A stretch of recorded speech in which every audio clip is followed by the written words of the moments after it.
তো বন্ধুরা, আমি আশা করছি আপনারা সবাই ভালো আছেন। হোয়াটসঅ্যাপের টু স্টেপ ভেরিফিকেশানে সম্বন্ধে বলতে আজকে আমরা চলে এসেছি।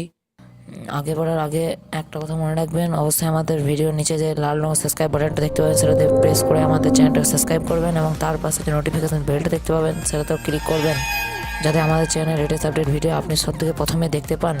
তো অবশ্যই নোটিফিকেশান বেলটাকে ক্লিক করে অন করে রাখবেন। চলুন ভিডিওটা শুরু করা যাক।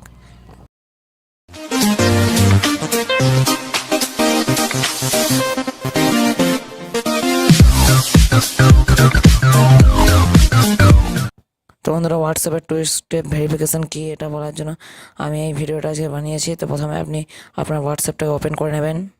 তারপরে আপনি আপনার ওপরের কর্নারে যে তিনটে ডট দেখতে পাবেন সেখানে ক্লিক করবেন, এবং সেখান থেকে সেটিংসে চলে যাবেন।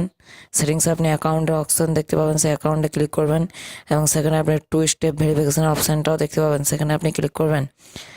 এবং এবার আপনি এখানে দেখতে পাচ্ছেন আপনাকে ইনেবল করতে বলা হয়েছে, তো আপনি এখানে ইনেবল করবেন এবং আপনার পছন্দ মতন একটা কোড রাখবেন। আমি এখানে এক্সাম্পল হিসাবে 1 2 3 4 5 6 একটা কোড রাখলাম, এবং কোডটাকে আপনাকে আবার দিতে হবে, এবং তারপর আপনাকে একটা ইমেল আইডি দিতে হবে আপনার।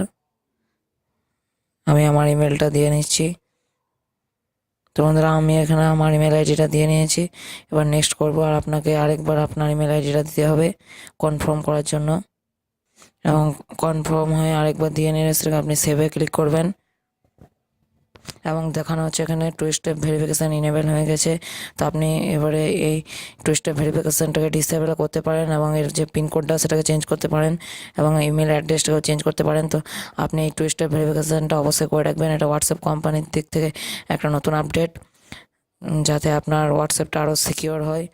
আর এই হোয়াটসঅ্যাপ নাম্বার থেকে অন্য কেউ যাতে আপনার হোয়াটসঅ্যাপ না খুলতে পারে। আপনার ফোন হারিয়ে গেলে বা সিম হারিয়ে গেলে এই নাম্বার থেকে অন্য কেউ আর হোয়াটসঅ্যাপ খুলতে পারবে না। তাই হোয়াটসঅ্যাপের কোম্পানি থেকে এটা একটা নতুন আপডেট।